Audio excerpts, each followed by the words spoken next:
Welcome to the Instant Reaction live stream. Rob Staton, Robbie Williams here to dissect what happened in that San Francisco 49ers Seahawks game. And I just kind of have to laugh at the game, Robbie. It's a very difficult game to dissect and really digest immediately afterwards because I feel like I've kind of watched 4 games in that one. I mean, the way that it started with the Seahawks playing so appallingly, on both sides of the ball. The yardage splits were just incredible. In the first quarter, the Niners had 167 yards and the Seahawks had -3. So, I mean, that really said a lot. And somehow, some way, the defense just hung in there and did just enough. Let's not mistake the defensive performance for, world-class defense or anything like that. But they hung in. And they kept the game alive just long enough. I wonder if it may have been a little bit different if the 49ers actually played with a kicker today and whether they could have just increased that scoreboard a little bit to increase the pressure on Seattle. But it stayed 7-0. And because they hung around long enough for the offense to find something, anything, any way to function, any way to even get back to the line of scrimmage, because at one point even that seemed too much for the Seahawks offense. They kept them alive long enough to wrestle control of the game. And it certainly helped for me that Jimmy Garoppolo went out at halftime. The Niners just seemed to be a completely different team in the second half. And the Seahawks go on and win the game. Let's talk about it. Robbie, before I bring you in, super chat away. Why not celebrate a win against the Niners with a super chat? We will prioritize those and we'll come to those straight away. But if you do want to post a question or a comment in the live chat, we'll try and get through as many of those as possible. But the super chats will take a precedent. So, Robbie, give us your instant reaction to that win. Yes, really hard game to kind of dissect and really kind of figure out what just happened. I mean, that first half was awful. And it kind of felt like one of those things where, a couple key players made some things happen. And I'm just about to say Alex Collins played lights out. And again, I'd love to see him get the ball a little bit more. And on the other side of the ball, I think, Ryan Neal, he just seemed to be all over the place and played really well as well. And I think kept us in the game. It's overall just weird. I don't feel like nothing about this game makes me feel like, I'm super confident in the Seahawks going forward. Very much happy we got this win though. Absolutely needed it. A must-win situation already at the beginning of the season. So, sorry, I have a 1-year-old Aussie doodle who's right here. He's just on my bed, just freaking out. So that's why I'm shaking my computer. So yeah, I mean, just a weird game to dissect. I mean, overall, I was super frustrated in that first half, and then they kept teasing us a little bit, just teasing us and letting us hang in there. And then all of a sudden, Garoppolo goes down and the kicker's out. A lot of things were just weird about this game. I don't know. It's a hard one for me to kind of pinpoint anything about it.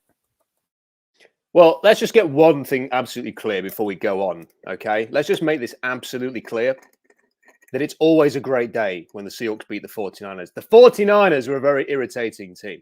This is how much I wanted to win this game. I will show you. This is the first time that the lucky ball came out this year. This is the first time that I could even be asked to go and get it out of the drawer to hold it.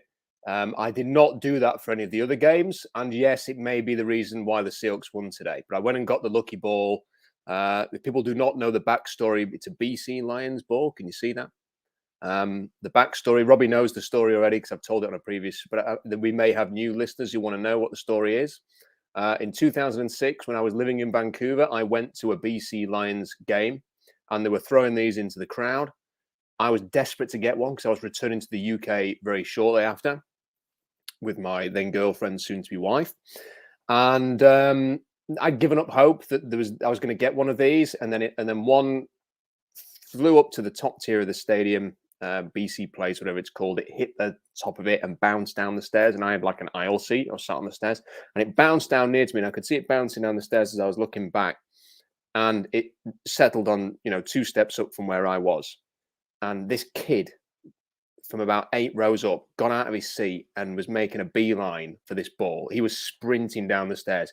And just as he was about to get it, I turned around and went yoink and took it. and all of the crowd were booing. They were throwing stuff at me, and my wife was very embarrassed. But listen, I'm not proud of it. All I did was put my hood up and hide for the rest of the game. Wasn't proud of it, but it's 2021 and I've still got this. And I bet anything that child would not have this still. So for me, I think it was warranted, and it has got me through some big games. And I think it's a lucky ball, even though I actually took it to Seattle with me once, and the Seahawks lost when I brought it with me. But even so, I think it was a lucky ball today, and the Seahawks won. And anytime they beat the Niners is a cause for celebration. So get in. And we do have a super chat from Darth Soldier, who has been an amazing supporter of the channel, is jumping in on the super chat again. I'm just asking the question, does this win just prolong Ken Norton Jr.'s tenure? Well, certainly they're not going to fire him after that, Darth. They're not going to fire him after that. And if anything, I think the defense deserves some credit. If we're going to come on a stream, as we did after the Minnesota game, and call for the defensive coordinator to be fired and talk about the head coach, who's a defensive coach's future, Robbie, we have to doff our caps. We're both wearing one today, at a good defensive performance. It started off badly, and whoa, they adjusted. They found a way to slow the Niners down, which is no mean feat. And I'm looking at the stats here, and the Niners were 2 of 14 on third down, which is fantastic. You know, Carroll wanted a reaction in terms of third down. It ended up being a 7-point game in the end. You could point to that success on third down as being a huge thing. So I think we have to praise Ken Norton and Pete Carroll today. And if any of the coordinators deserve a bit of criticism, it's probably Shane Waldron for taking a half to get things going.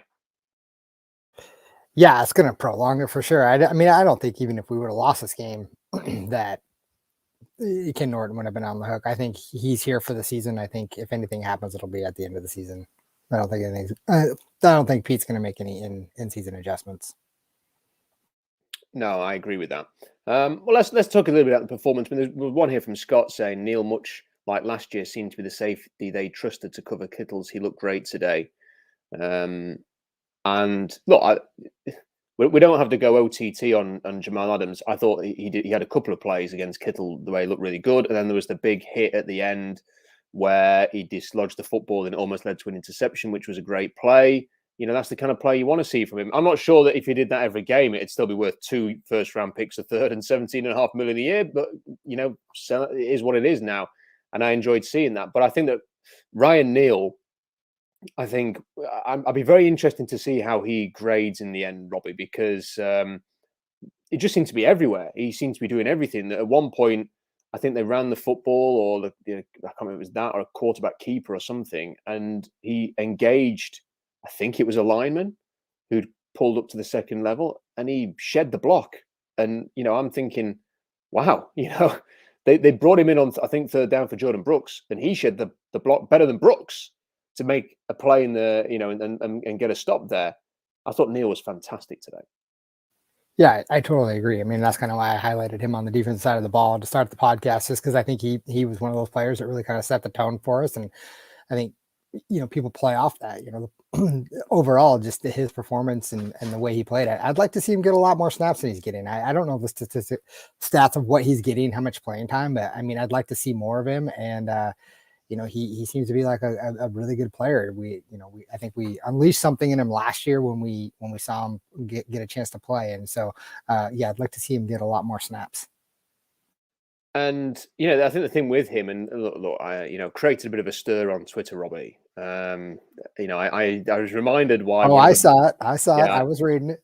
Yeah, I created a bit of a stir. I'm having a look now, and people are still posting away. You know, the Seahawks gave up a huge 70-yard touchdown, and you know, everyone's got to know, oh, it was his guy's fault. You know, people go, it's Sidney Jones, it's Jamal Adams, it's Marquise Blair's fault. You know, I was kind of waiting for someone to blame, you know, Lofa Tatupu or somebody. It was like everybody had a different opinion on this. And I tweeted, you know, it was a completely hyperbolic tweet, you know, yeah, worst trade ever. You know, come on. You know, and people are going, well, Rob, you know, how can you clearly know nothing about football? And, you know, they're quit trying to prove that you're right. Quit trying to prove that you're right, Rob. You're just trying to prove that you're right about Jamal Adams all the time. And it's like, oh, my word. And, you know, I was just waiting for somebody, Robbie, to break down, like, you know, I think you'll find that Jamal Adams is at best the 43rd worst trade in the NFL, and then like produce the 42 other names. But yeah, the Seahawks gave up a 70-yard play, and I posted something hyperbolic on Twitter. And if you don't like it, well, get stuffed. Quite frankly, it's Twitter. I did it, and I wouldn't change it for the world. But I think that I thought that Jamal Adams actually had a decent game. I actually think, looking back on it, I think he had a decent game. But I think Ryan Neal had a better game. And Ryan Neal's a lot cheaper. I think that's a fair way of surmising how the. And I think maybe Quandre Diggs warrants a mention as well. Great interception the way he read that play. Yeah, had a good game, Quandre Diggs. I think we have to say that as well. Yeah. Yeah, I totally agree. And the thing about the Jamal Adams trade, I think people just they're so sensitive to us saying anything about it. And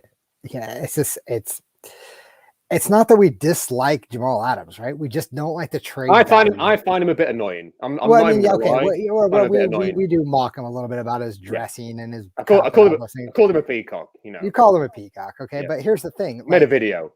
The thing is it's the trade value. I think people don't understand. It's the amount that we gave up for somebody like that. We expect more from that kind of player. It's not that we dislike Jamal Adams. So yeah, I just, I really just want to see more out of him. And yeah, he played a great game. And I think that hit on Kittle was awesome. And I'm glad that he knocked the ball away. I'd like to see out of him less like fired up after a play that he didn't make, like I'd like to see him just like, if he makes that big hit on Kittle, that's when you show it. I'd like to see more about that. But yeah, I mean, overall, I thought Russ played really weird in that first half too. He wasn't getting rid of the ball.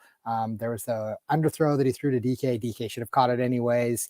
But like there was just some things here and there on the opposite side of the ball. And then I thought I think it was brilliant to bring Alex Collins in, watch him take the ball and really run well with it. And he played really, really well as well. I'd like to see him get a few more touches. And I don't know what it says about Carson, but I don't know if he's playing injured, but they seem to like be going to Collins a lot more because, I mean, he seemed to be the hot back. And I don't want it to turn into one of these things where it's like, running back by committee, but I'd like to see the guy who's playing well get the most touches.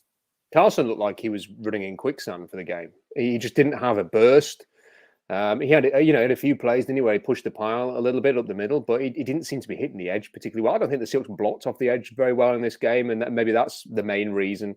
Nick Bosa's very difficult to block, so I'm not going to criticize Dwayne Brown too much for that. And Cedric Abui is a backup right tackle, so again, maybe that was the issue with Carson. But he just didn't seem to have any zip or burst in this game, whereas Alex Collins did.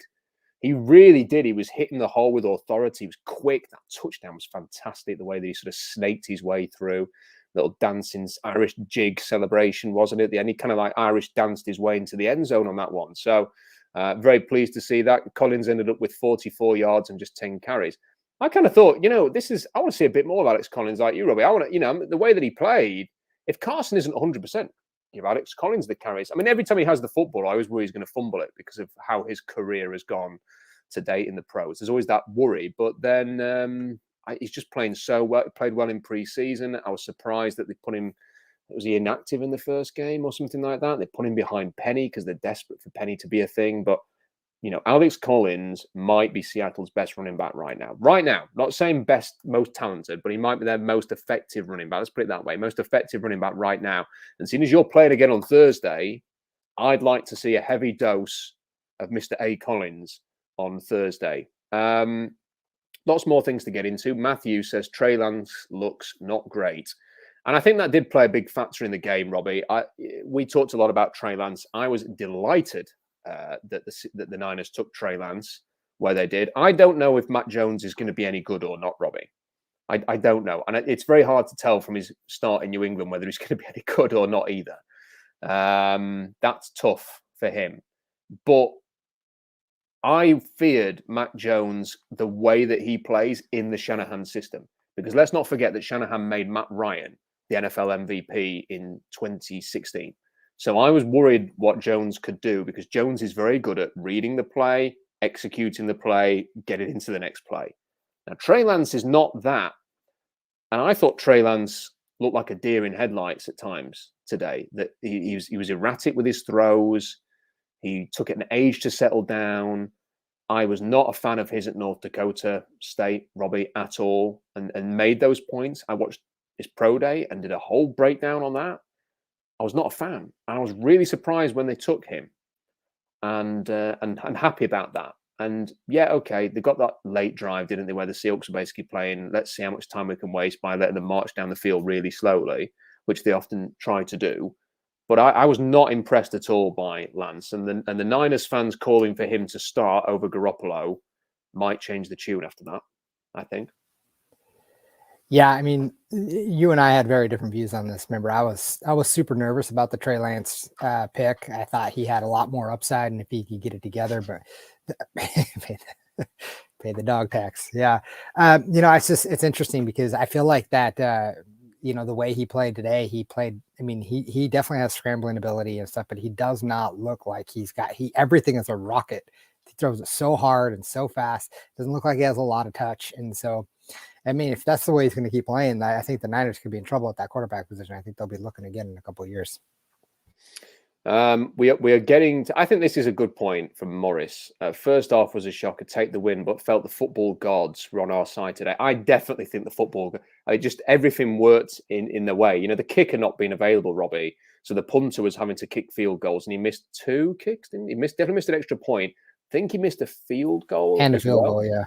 Yeah, so that worked in their favor. You've got a touchdown to go 14-7 up, and then the guy muffs the punt and then gets up, and at various points, if his knee and when he did it and fumbled it again, and then doesn't get it the second time, and there's so many I was sort of half celebrating that, Robbie, because I thought, is there a chance that he's down? Is his knee down? Does somebody touch him in the first one or the second one? There were so many things that could have happened there that meant the Seahawks didn't get the ball. And even then, once they got the ball, and I think one referee said Seahawks ball, and then it seemed to take 5 minutes for them to get everybody off the pile and then confirm it was the Seahawks football. So you're thinking, you've got a bit of fumble look there.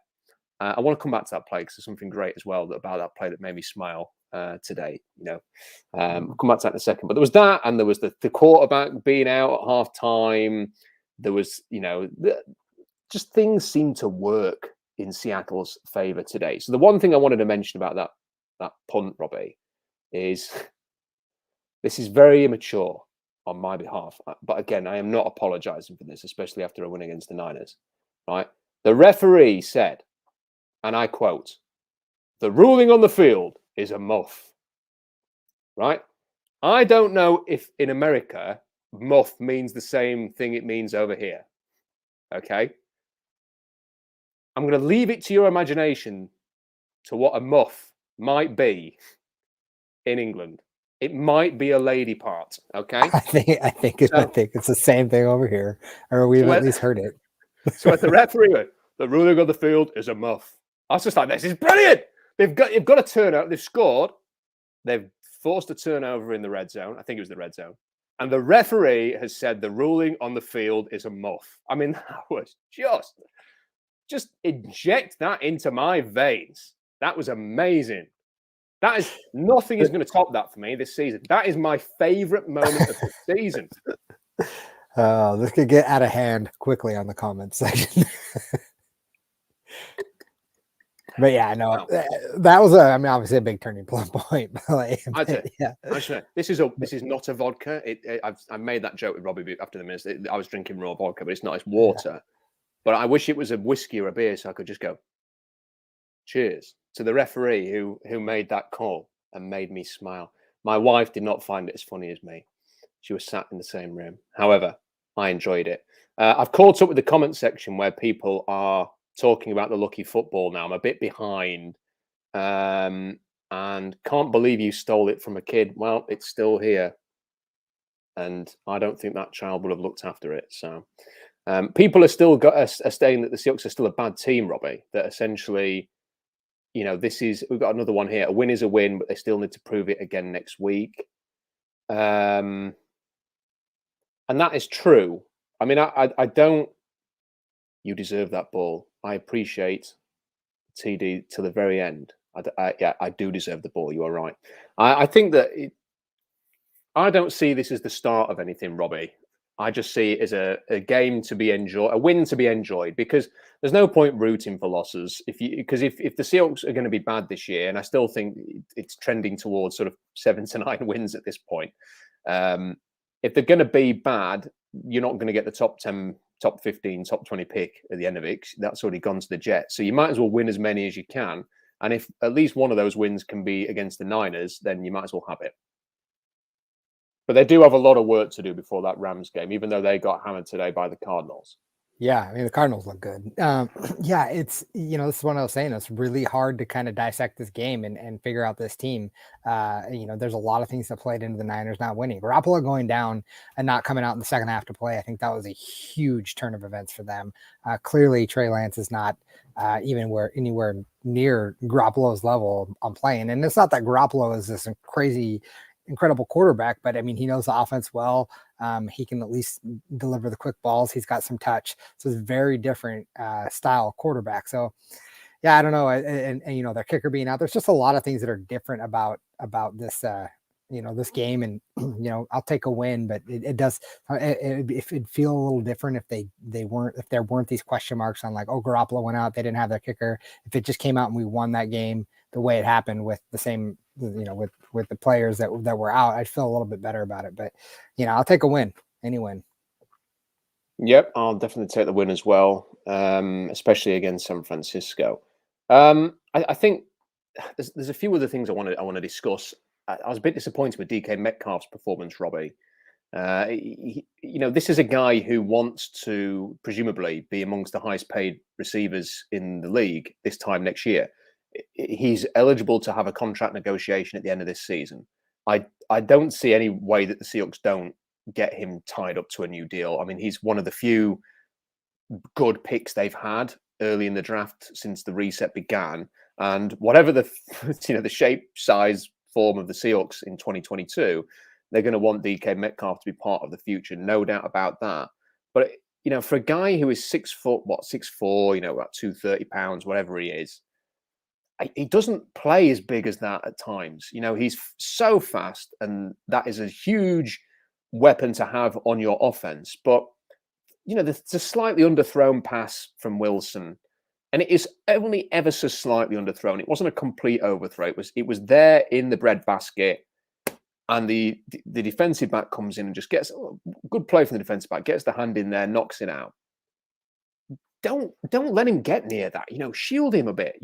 Have the strength, get it in there tight, complete that catch, make a big play for your team. There was another drop when he felt like he heard footsteps coming as it was thrown to the sideline. I think it was like a 2nd and 10 or something. Instead of a 3rd and 1, it was like 3rd and 10 or something like that. These are plays that we all know DK can make big plays downfield. I'm still waiting for them to use him more on slants and across the field, Robbie. For some reason, that still isn't happening. And if it's not if it is happening, they're not making the most of it. I still don't know when you especially early in the game, you can see San Francisco's coming after Wilson. You can see they're going to blitz. Is there not a play they can do where they just go, okay, if you want to blitz, we'll just put DK in the slot and have him sort of just peel out, and we'll just throw it to him because he's 6'4" and 230 pounds. I mean, I don't know why that's not plausible. I'm not an offensive coach, so I don't know. Maybe there's an explanation for it. But on those contested moments, those moments where it's 1v1 and, a superstar makes that play. Julio Jones at his best was practically unstoppable, even if he was covered. And if DK wants to be paid like the best, he's got to reach that level. And I'm a bit concerned, Robbie, that we're 3 years in and it just is what he is. Fantastic weapon, amazing athlete, will make big plays for you, will be very productive, great guy to have around. I was not buying all this nonsense at the start of the season about his attitude or anything like that. I'm not saying that with hindsight, seeing as he's mellowed a bit now. I thought it was a complete red herring when the media and fans were talking about DK's attitude. I've no worries with him as a person whatsoever. I don't think he's a diva, but I don't think he's ever going to be that unstoppable machine that we all want him to be, because he doesn't win enough of those 1v1s and his hands just aren't consistent enough. Yeah, I think that's the biggest thing right there. Is his hands are inconsistent sometimes, and you can see it, with the drop passes a lot. And I do think that ball was underthrown. I think if Russ leads him just a little bit more, that it doesn't even give the defender a chance. And DK's got the speed; he had that guy beat. He had to slow down. If he didn't have to slow down, I mean, I don't know if he would have caught. I'm hoping he would have, and he was gone if Russ doesn't underthrow him. That's my opinion. But still, he has to make that play. It still hit him in the hands. I mean, the defender did get a hand in there to kind of, get in the way, but he needs to make that. But there's still too many drops, and I think that is one of the concerning things. But yeah, I mean, you're right. I think this is kind of the player that he is, and I mean, I think he's still going to get paid big. There's no way we're not going to pay him big money. But I think you're just going to have to take the drops with it. And I also think his route running is fantastic. His touchdown, he schooled that corner, made him think it was one way and went the other way.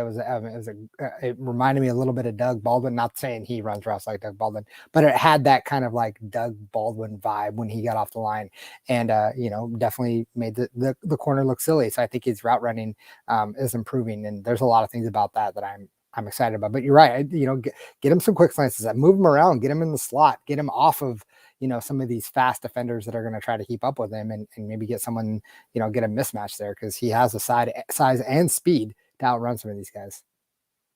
Thanks to Curtis. So you may have been seeing there's a few quotes that have popped up on the screen there from Pete Carroll's press conference, which is ongoing. Lance's style of play basically mitigates Shanahan's schematic brilliance. I think it's a good point, Matthew. I think it's a good point. And I think that's why I was surprised they didn't go for the guy that can just execute the schematic brilliance rather than the physical specimen, because Lance is big arm athlete. We saw that today, but accuracy and progressions and stuff like that, and the sort of technical side of things, I think there was a lot to be desired there, a lot left to be desired, if that's the right way of putting it. I don't know. It's 1 o'clock in the morning. Had another super chat from Charles. Thanks for the content, gang. Go Hawks, Charles. Thank you, sir.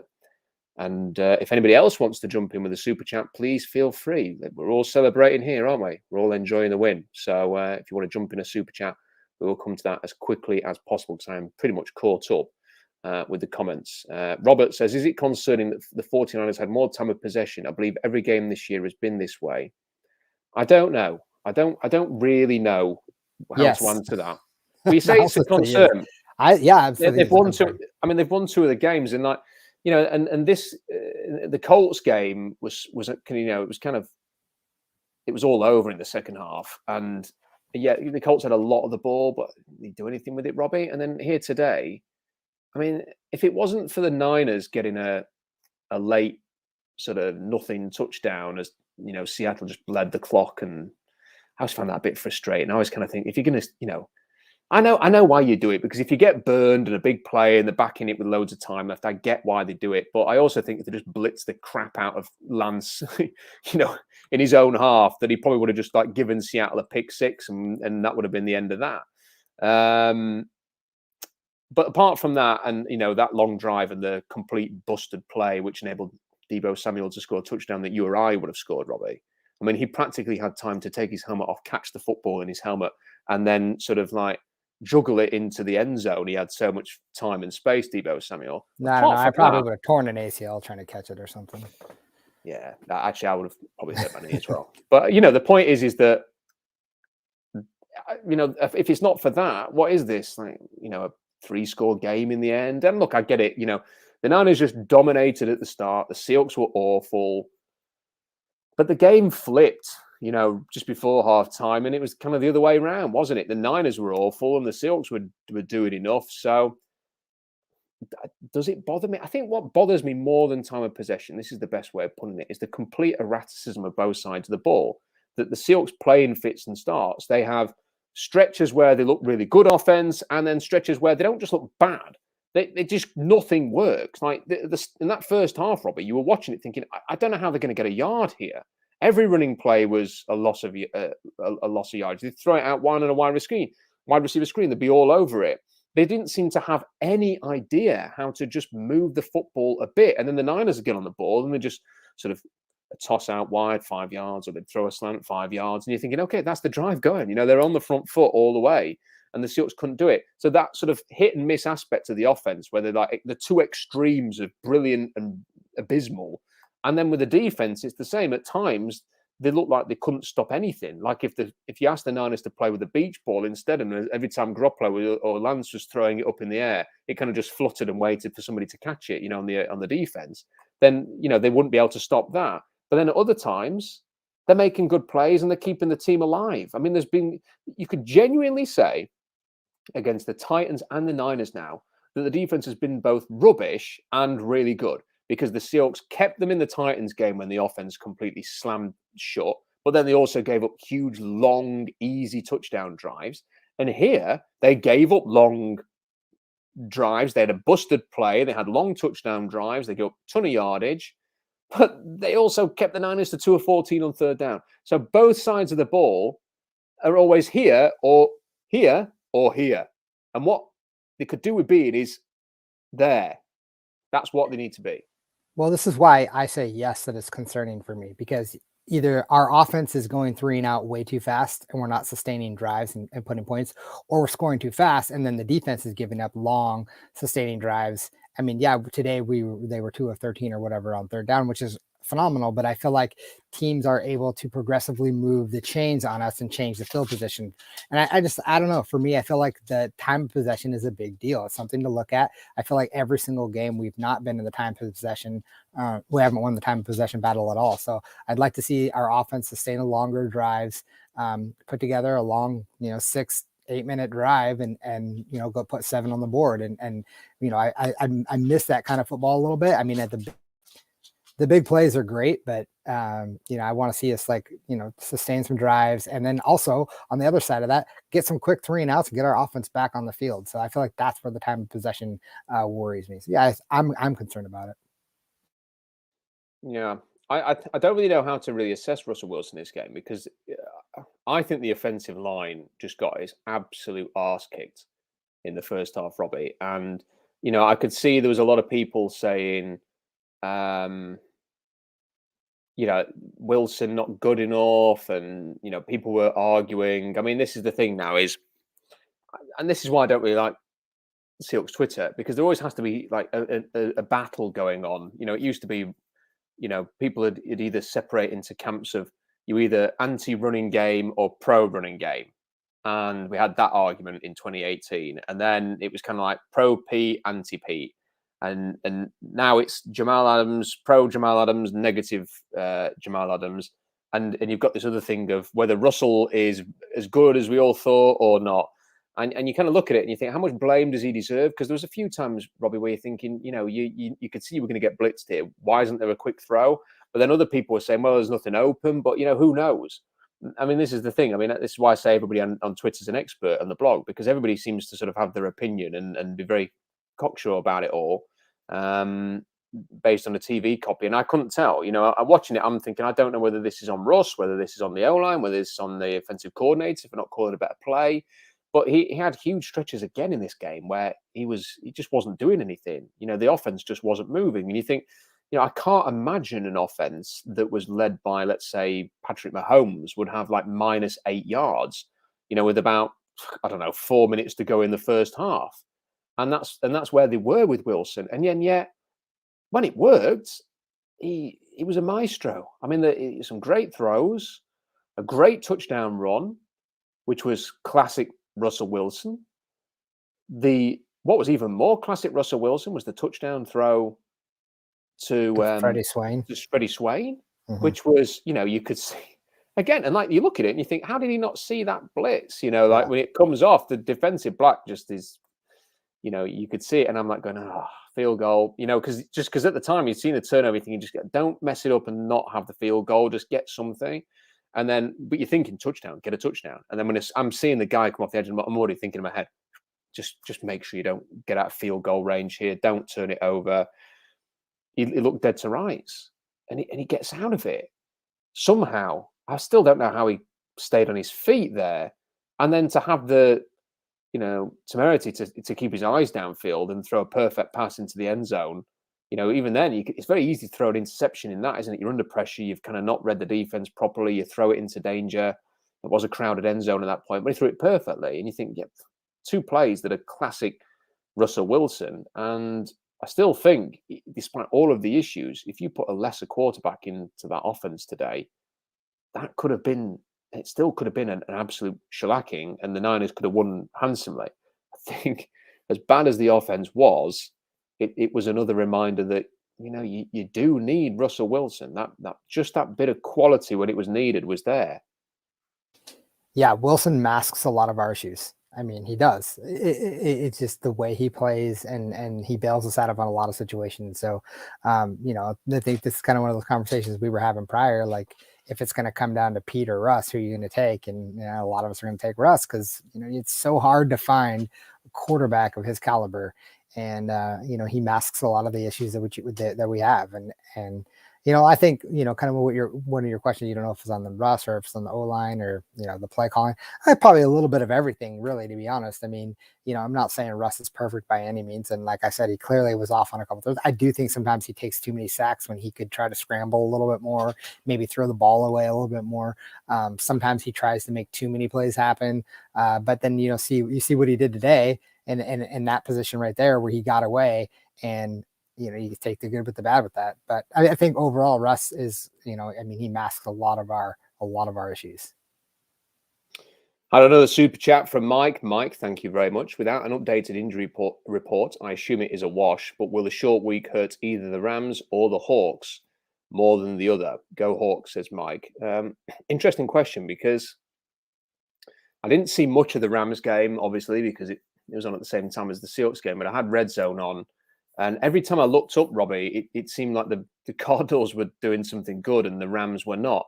There was only like one moment that I was like, and this might be a pure coincidence, but I looked up and Stafford had thrown this fantastic pass to Cooper Kupp straight down the middle. Amazing pass, pass, the kind really that very few players other than Stafford could do. His arm strength is special. And Cooper Kupp is just a fantastic receiver. He's, one of those players who is both well regarded but also underrated. And yet you looked at it and it just seemed the Cardinals were always well on top. They're always like a touchdown or more ahead. I think the Rams might have scored late on. I mean, I was tracking it to make it look not quite as bad as it was, but that looked like a really ugly defeat for the Rams. And again, I don't really know how to react to that, because on the one hand, you could say, well, they're going to be especially fired up now because they've lost that NFC West game. They play another on Thursday night, and they can't afford to drop 2 NFC West games in the space of, 4 or 5 days. But at the same time, Robbie, you're looking at them and you're thinking maybe they're not as good as everybody thought. And they hammered the Bucs last week, and then they go and get hammered themselves. Did they take their eye off the ball this week? Is it a kind of a mental thing whereby if you're playing on Thursday, I don't know, you think, well, I've got to try and manage my energy a little bit. I don't know. I'm pulling things out of thin air here to try and work out, what it is. And I don't know. I don't know how to react to that. But I will say that I am, I don't know if we'll have time to do a preview video ahead of that game. I think the Seahawks will probably lose on Thursday. I think that people saying that the football gods worked in Seattle's favor today, I kind of think that's going to have to happen again on Thursday to beat the Rams. But we'll see. We'll see. Yeah, I mean, I'm on the same boat. I didn't get to watch the game either, but I know Sony Michel fumbled the football, I think, and the Cardinals got the ball back and scored pretty quickly. So I think they put 14 up pretty quick. I'm not 100% sure though, but it's the NFC West. We know each other well. I think it's going to be a hard fought battle. I do worry about the Rams offense against our defense. And Aaron Donald is Aaron Donald. So I'm going to worry about him and Leonard Floyd and whoever else they're going to send after Russ. But I think at the end of the day, we just got to come up and make the plays we need to. DK can't have those kind of drops. I don't know. It's going to be tough. I can't say who it's going to hurt more. I think they probably be a little more motivated coming off a loss than we will off of a win. That would be my only real suggestion or guess on that. Because, I suppose if I was a neutral, what would I think about this game? I'd probably think that the Seahawks and Niners are both a bit crap, really. Is that fair? I think I think it's totally fair. I mean, and then if you're watching the game too, and you see that the Niners are without their starting quarterback, they're without their kicker, their left tackle went out. I mean, there's plenty of things to go, well, Seahawks really aren't that good either. There are many things about it that you could see why you could sway one way or the other. Here's some stats. So the Seahawks did a great job stopping the Niners on third down. The Seahawks were 2 of 10 themselves, 2 of 10 on third down. They had 234 total yards on offense. 234. They 129 passing yards in the end, not great. Obviously, that includes the loss of yardage there. The time of possession was quite even actually in the end, 28 minutes to 31. they didn't have the turnover Seattle that San Francisco had. Yeah, I don't know. I think that we'll probably. We said we were going to learn a lot from these two games. I still think we're left to be learning a lot, aren't we? We're still going to be looking and seeing what we can see from that Rams game. And I think after that, we'll be able to sort of take a step back. If they beat the Rams, and with the Steelers up next, the Steelers look a bit cooked because of Big Ben, and they've still got dangerous players on defense, haven't they? But they look like they're a team that is coming to terms with the fact it's going to need a quarterback in the off season, and I would imagine that they will be sort of seeing what's out there. And someone put a great GIF up earlier of Mike Tomlin kind of like looking and a little wink at onto the field during the game today, and Aaron Rodgers kind of smiling after making a first down, as if they were looking at each other to go, "Hey, how about it next year?" That'd be quite interesting seeing Rodgers on the Steelers. Better than him going to somewhere like a team in the NFC West or anywhere else in the NFC. Max, big thank you to Max for the super chat. Max, thank you. You're a star. If anyone wants to jump in right at the end with another super chat, because we are close to finishing now, then please do. Please feel free. And Max, just for the content lads, go Hawks. Thank you. Thanks, Max. Appreciate that. Appreciate it. It's been quite another. We had more people watching the stream, the live reaction stream last week, Robbie, than we'd ever had off the back of that Minnesota game. That's how bad that game was. I didn't know what it'd be like tonight, because obviously with a win, and it's a bit of a weird win as well, but people have turned up and they're here, and it shows that I think people, they're willing to sort of have a proper conversation about the Seahawks. They're willing to sort of get into it. It doesn't have to constantly be overly negative, overly positive. There's a middle area. When it's bad, you say it's bad. When it's good, you say it's good. I mean, for what it's worth, Pete Carroll has come out and said in the press conference that it was Sidney Jones's fault, I think, on the big touchdown. So you had people saying, is it Adams? Is it Blair? Is it Jones? And my tweets right now are, see, it's Sidney Jones. You were wrong about that. And it's like, oh my word, and either way, it's a hyperbolic tweet, and it doesn't matter. It doesn't matter. But that's what I like about this, is that I think people are willing to have a good, solid conversation about the Seahawks, and I think that's what we've had today. Darth has jumped. Come up, Trumps again. Keep up the good content. I look forward to your videos every week, and thank you. I want that helmet, Darth. I want that helmet. There you go. Look at that. I'd like to see Robbie wearing one of those. Hey, you send me that, I'll wear it on the podcast. Because I must admit, I was thinking of wearing a hat for this live stream as well during that first quarter, and it was a paper bag. Don't stop. We're not that bad. It was going to be a paper bag, so thankfully that was not needed. No, so I mean, just a quick thought. Then let's just wrap up on this on the Rams game. Then, Robbie, I've said I'm not overly optimistic. What needs to happen, do you think, for the Seahawks to win that game? I mean, put together a complete 4 quarters. We haven't seen it yet, right? I mean, crap first half today, decent second half today, and then 2 really good first halves or 3 really good first halves, and then complete, shutdown in the second half. I'd like to see good, 4 quarters of football. We're going to need it, and especially against a really good Rams team. And our corners are going to have to step up. Quit this miscommunication. Whoever, I don't care who's responsible for that blown coverage. It happened. We need to fix that. It's happened, I think, far too often on this defense this year. The corners came out last year this last week instead of scheme.